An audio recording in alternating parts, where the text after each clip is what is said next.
The following program is presented by the Metropolitan Library Service Agency.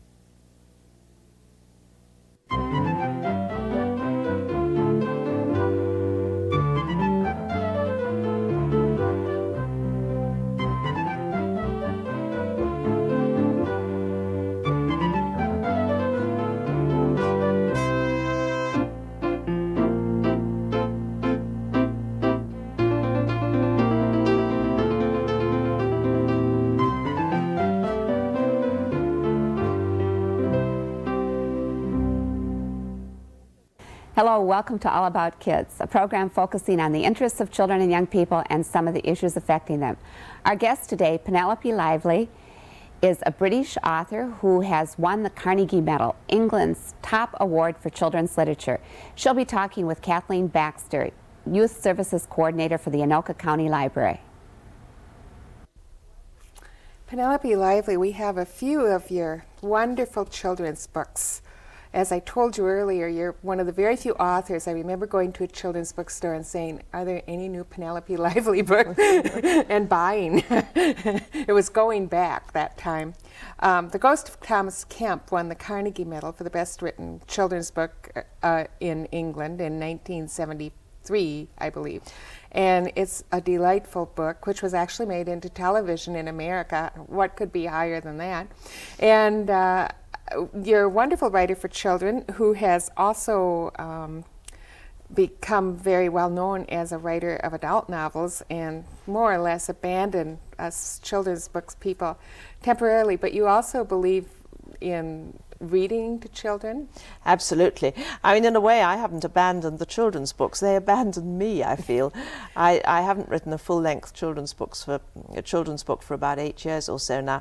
I lost the knack. I wasn't able to do it anymore. I have recently come back to it as a grandmother, because I have 3 grandchildren now, and I've been trying to write picture book, the text for picture books, where the balance between text and illustration is about equal. And this is incredibly difficult but fascinating. I find it rather like writing poetry, in the sense that everything has to be exactly right, all the cadences.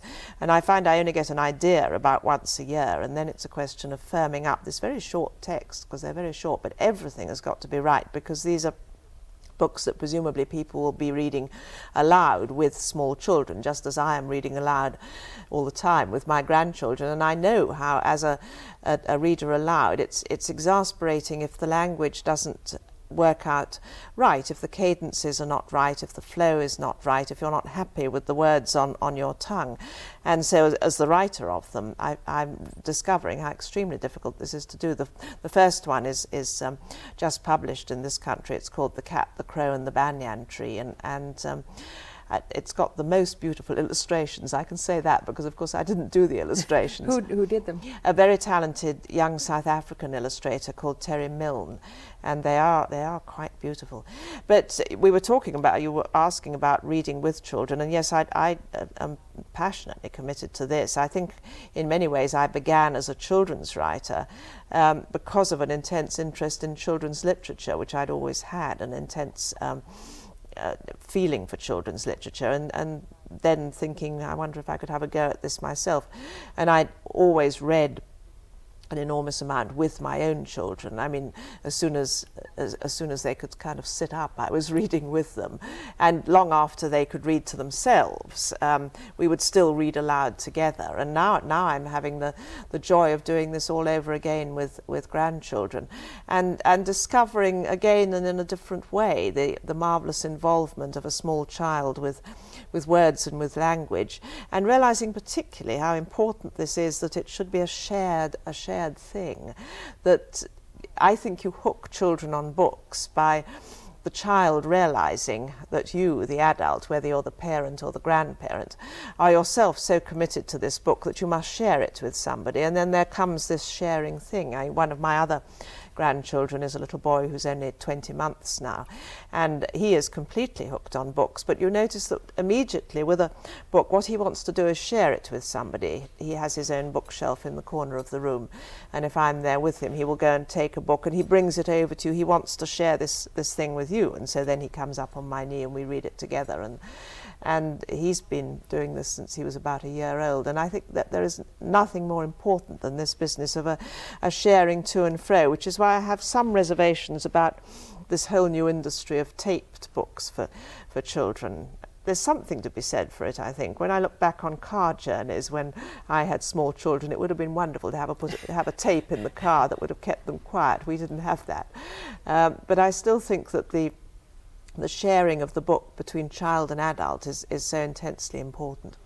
And I think the time, that's what, we're always doing 2 or 3 things simultaneously. When you sit down and read with a child, you're not doing anything but sitting down and reading with a child and giving them all of you. You're focusing. Exactly, I feel like and I think, you know, every parent has to try to do this. I know it's difficult. I remember all too well, as having been a busy parent myself, what a problem it was at the end of the day to slot in that half hour promised for reading when you also had the dinner to cook and the tail end of the washing to do or whatever. But I still think it's intensely important. And here now, I mean, again, I'm back to the grandmother bit, but this is where grandparents have the edge in a sense, because you when the child is with you, you are the child's completely. You have nothing else to do. You're not also committed to probably to cooking the dinner or whatever, and so you're happy to read for as long as the child wants, and this is something absolutely marvelous. I think I enjoy it.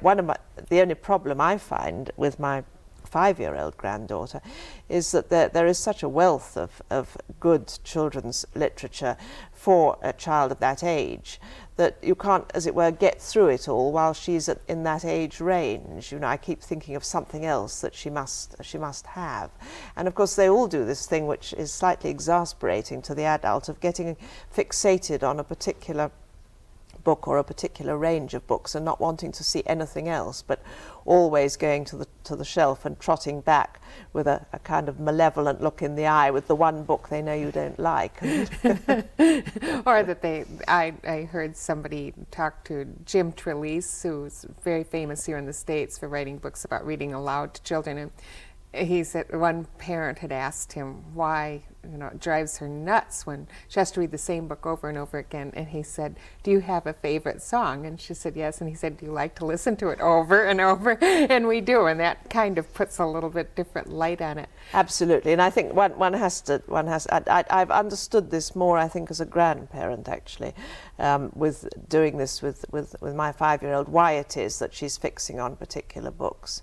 Actually, there's a range of American books, James Marshall's Fox books, that for some reason fetched up on our table recently, and she is absolutely fixated on those, although they're full of Americanisms. You see, the Fox character, who's actually a sort of surrogate small boy, is always saying hot dog.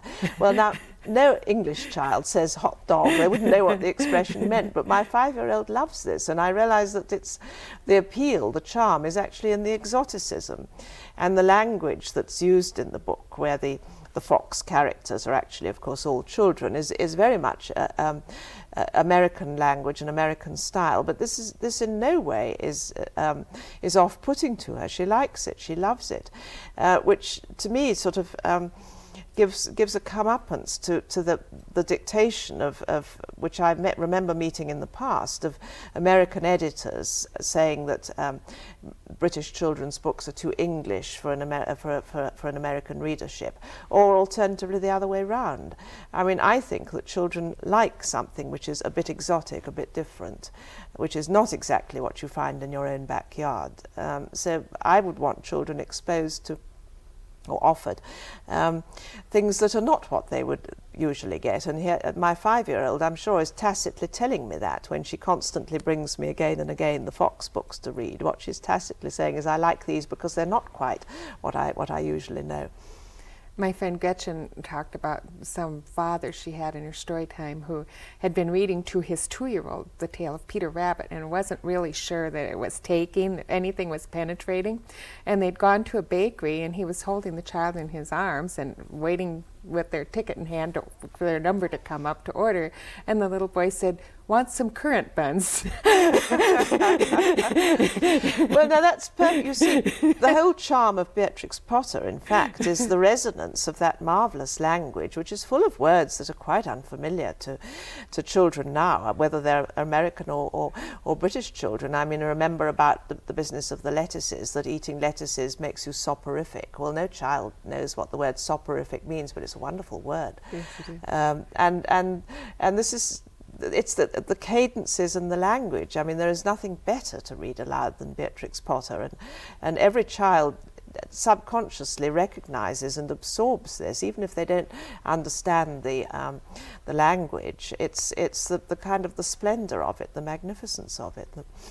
But a lot of people don't realize what you said earlier about the picture book being such a difficult thing to do. I always have people saying to me, "Why don't you write a children's book?" And the reason I don't is because I've read so many wonderful ones and I could never write a wonderful one, and I wouldn't want to write one that wasn't wonderful. And I respect the enormous amount of work and devotion that goes into writing a good book for small children, but I also see a lot of books being published right now that I don't think much of, that I don't see that happening, and everybody seems to think they can write a children's book. And here are you, one of our preeminent authors, saying it's very, very difficult to write a picture book, so thank you for saying that. Well, so difficult that I was extremely daunted about even attempting it, and I still feel daunted, because there are, I mean, some of the great picture books, of course, are amongst the great texts of all time, the Sendaks and things of this order, so that to kind of, you know, even attempt this, I think there's a certain amount of hubris, and I go back to the parallel with writing poetry. It's because the language must all be exactly right. I think there is a problem here, and in fact, publishers have said this to me, that there are many more talented illustrators than there are writers who have been able to find the talent to write the language to go with the pictures, as it were. There's a problem there, which is why I think, you know, there are only a handful of great picture books. There really are. That's exactly. But the great picture books are the ones that every child must have. And what are they to you?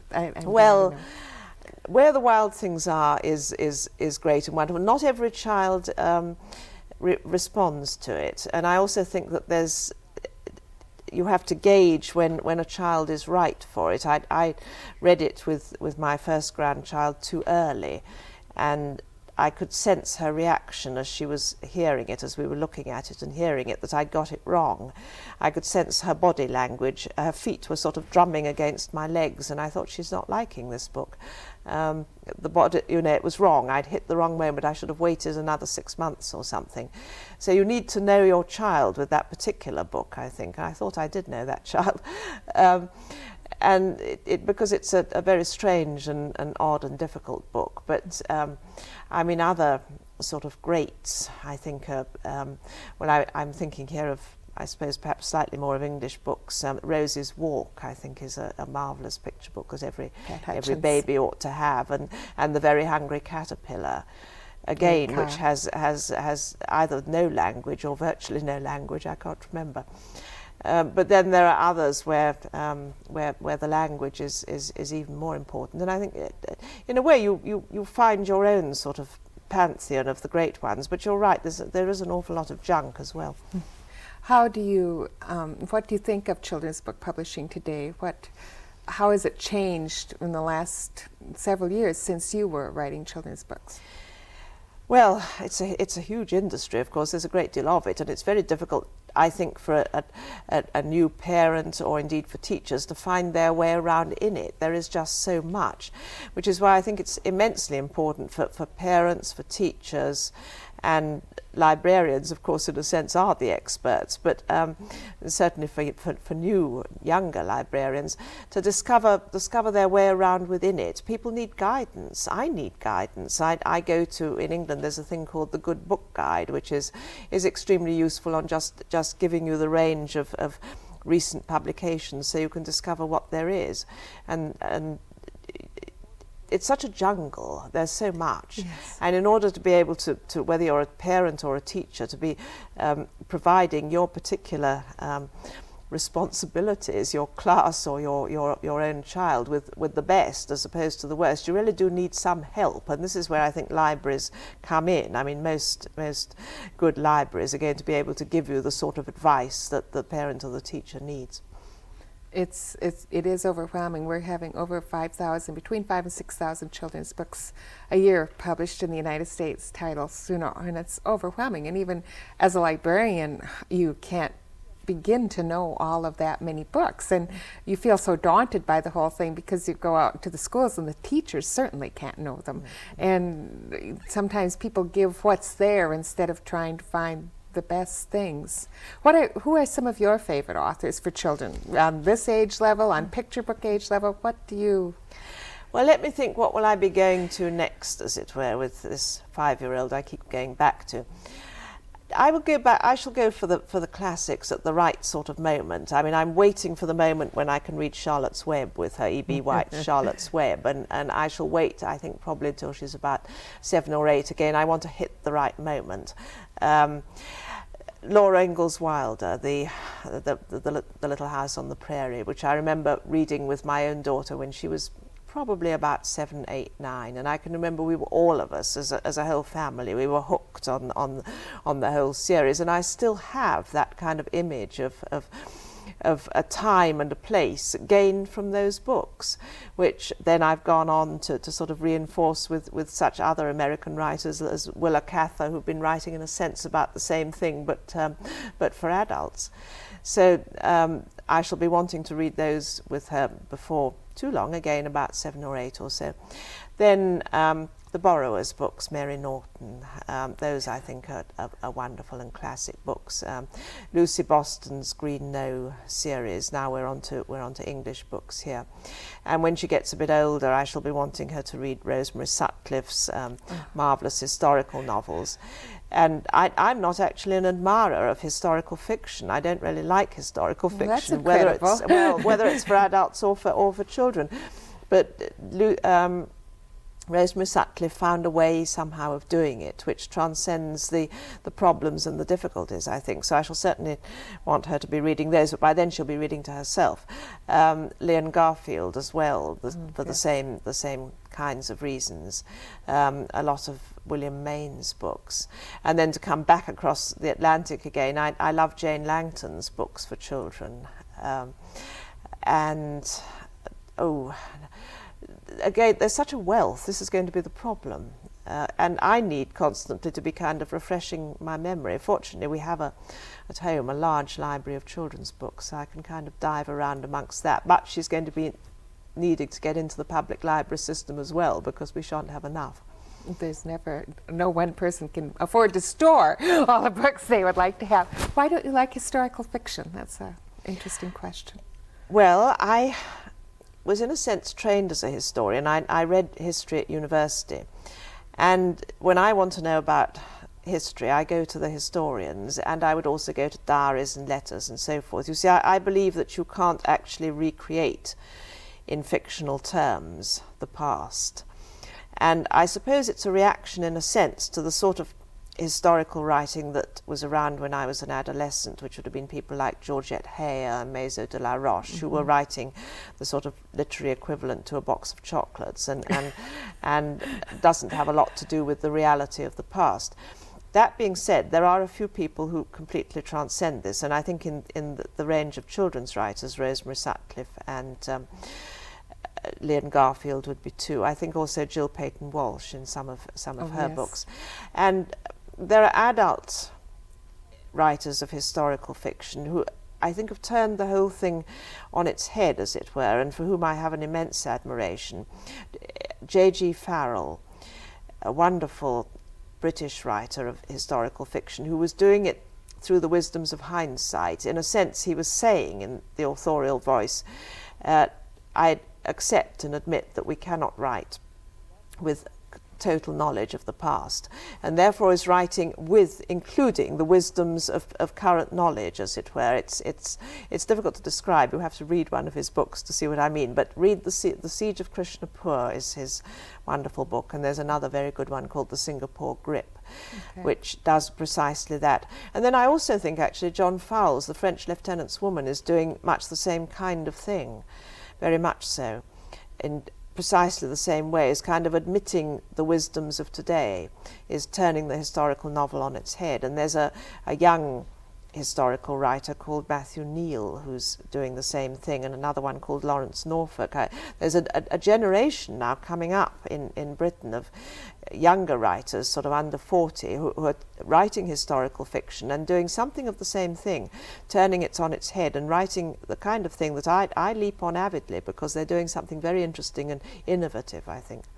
And yet you have elements of historical fiction in many of your books. So you have people from the past coming forward to influence the future, or the past imprinting on the present. Absolutely. In the children's books, I tried to do this not by writing a historical novel, because I had this reaction against them, but I was trying that in some of the children's books, like The Ghost of Thomas Kempe or A Stitch in Time, to use the past in a completely different way, and so bring in an element, like in The Ghost of Thomas Kempe, the element from the past is a ghost, is a poltergeist who is causing mayhem in the life of the central figure, who's a little boy of 10. And then in A Stitch in Time, the central figure is a child who is having intimations of things that have happened in the place, the seaside place that she is in. So they're not historical novels, but they have resonances of another time, and I was trying to use my own preoccupation with memory and the operation of memory in a different way for children. Do you feel those, you told me you live in a house called Duck End that was built in 1628. Do you feel those resonances in a house like that? To us, that's inconceivably old in America. I know that in England, 1628 is no great age for a house, but to us. Well, it's a little bit unusual, even in England. I like it. I feel comfortable in it. I prefer to live in an old house. I always have, and my London house is an 1820 house, and I feel kind of comfortable with that as well. I think I'd feel a little bit uneasy in a modern house. It doesn't have any resonances in any supernatural sense. If there are any ghosts, they don't manifest themselves to me. But I simply like the feeling that an awful lot of people have passed through this building. And I'd like to think about them sometimes and think about their lives and try to imagine them. And I rather like this odd thought that a building lasts a great deal longer than a person. My houses will outlive me. And there's something interesting about this, the way in which we pass through the world. I like the permanence of the physical world, and so I like to live in an old building. You're very fortunate that you get to do things like that in England. Are you particularly taken with any of the artists these days who are drawing the pictures in the children's books? Which it's an interesting statement that there are a lot of wonderful artists, but not so many wonderful authors to put their wonderful pictures with. Well, there are some marvellous illustrators about. Yes, I like Helen Oxenbury's work very much. I think it's lovely, and John Birmingham and Quentin Blake I have a huge admiration for, and Patrick Benson. I mean, there seem to me to be a host of extremely good illustrators about. I think it may be that there's a kind of artist who has turned to children's book illustration, or that in a sense, of course, children's book illustration is the last resort of the illustrator. I mean, gone are the days when adult fiction would have had illustration. I treasure some novels that I have from the 1920s and 30s, editions of, say, Elizabeth Bowen's novels, which are illustrated. They have woodcut illustrations. But when did you last see an illustrated adult book? So, of course, a person who wants to do book illustration is left with children's books. There's nothing else. So that it's become, the art form that is now concentrated on children's books entirely, and I think there are some very talented artists working within it. One thing that always stuns me is when I work with small children, and I did not have this ability as a child, the way children can recognize artistic style and say, this book looks like, and it's another book illustrated by the same person. And I think there wasn't that wealth of illustration when I was a child that there is today, and children can learn so much about art. It's amazing. I've noticed this, a 2 or 3 year old, yes, is able to pick out another book by the same illustrator. They can see the style. and this, I think, is a very important point, because if you're exposing the child to the work of wonderfully talented artists like this, you cannot but be breeding in it an eye for something that is good, an eye for something that is elegant and acceptable. And whereas if you expose it to a lot of kind of artistic junk, you're breeding into it a taste for junk food, as it were, as well. So I can't but feel that the small child growing up surrounded by beautiful illustration is getting a considerable advantage for later life. Before we wind up, can I ask you, what do you think of the terrible, I shouldn't say it, this interesting, all the series books that are proliferating here and in Great Britain for young children, older children?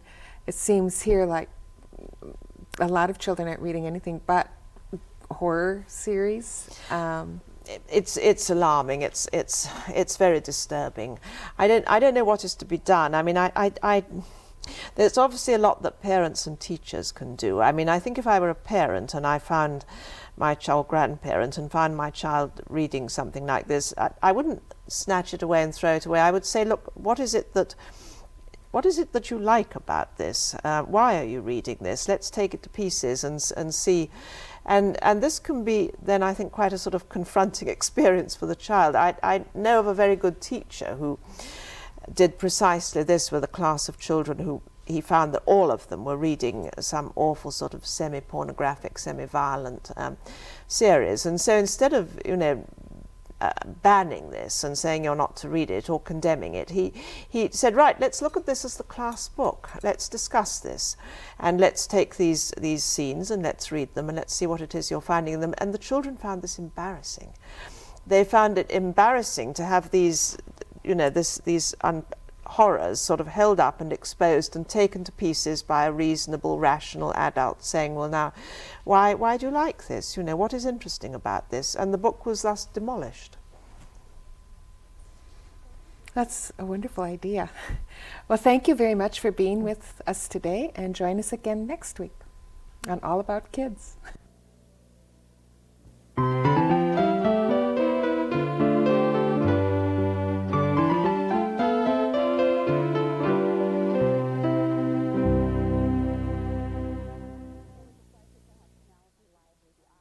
It was a pleasure to have Penelope Lively, the author of so many fine children's books, talking not only about her books, but about the importance of reading with children and young people.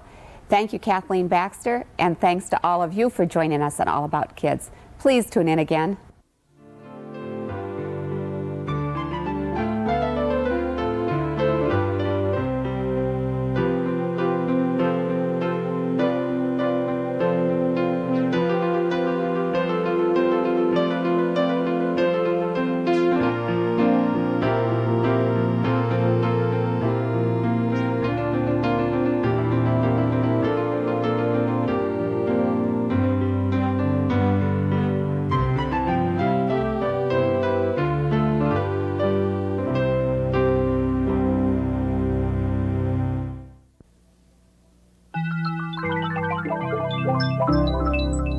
This has been a presentation of Hennepin County Library in conjunction with the Twin Cities Metropolitan Library Service Agency.